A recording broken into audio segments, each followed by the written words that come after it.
كل الشباب.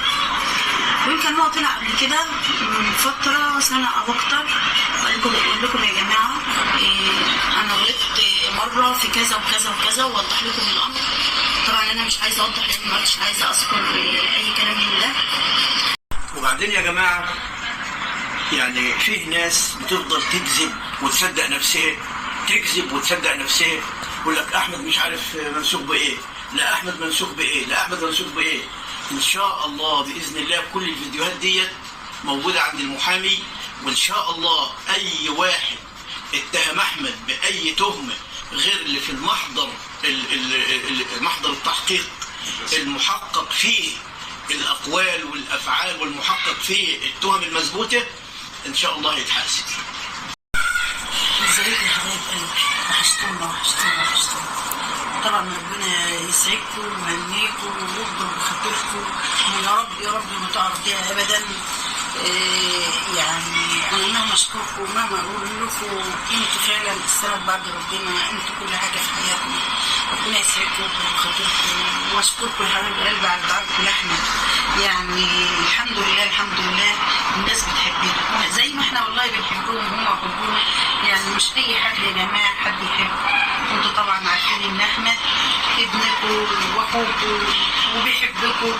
وفي كلمه كنت انا قلتها يا حبايبي في الفيديو بتاع شيماء ساعه ما كان مستضعفت معانا، بقول له احنا افكارنا مفيش مقارنه. فحد يعني علق قال لي انت بتقول يا ماما فادي احنا افكارنا مفيش مقارنه دي وقت مش عارفه. دي كلمه احمد، كل كلمه ابن ابا يقولها في وداني. فيا رب يا رب يا رب يفرج كربه كده يا رب ويطلعه من المحنه اللي هو فيها.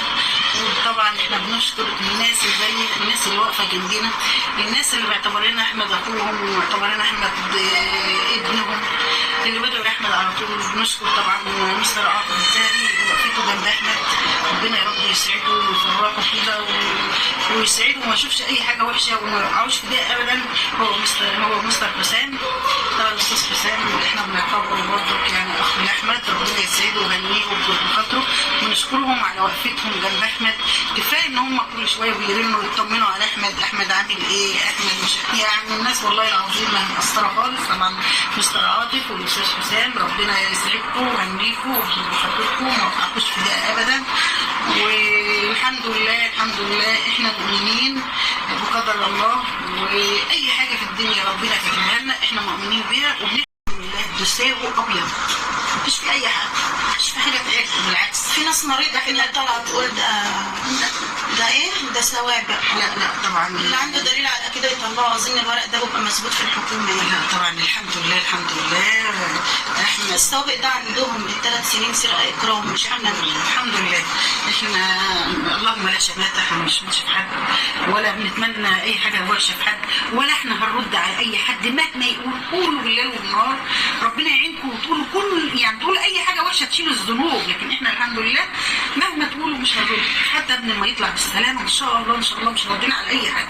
وقولوا باذن ما فيكم يا حبايبي في رب هو اللي بيجيب حق العبد. احنا ما بنقولش الا يا رب. طول ما احنا بنقول يا رب وربنا معانا، احنا مالناش الا هو.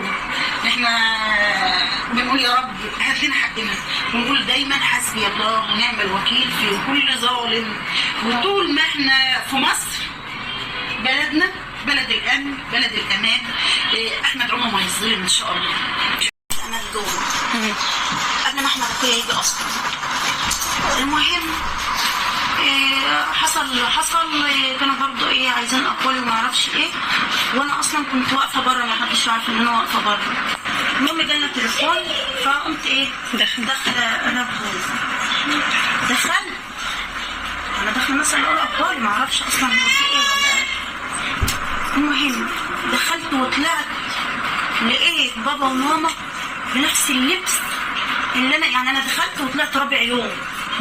يعني هم قالوا لي تعالي قولي اقوالك مش عارفه ايه. دخلت وطلعت رابع يوم لقيت ماما وبابا لابسين نفس اللبس والهدوم وسخه عليهم قاعدين على الطرق يا حبيبتي. مفيش حد فيهم مروح لا ليل ولا نهار. ولو كانوا حبوا ياخدوا جسمهم شويه كانوا بيناموا على الارض او على مصطبه على اي حاجه قدام الناس مستوى كده متبين والتحريات متبينه وكل شيء ان شاء الله.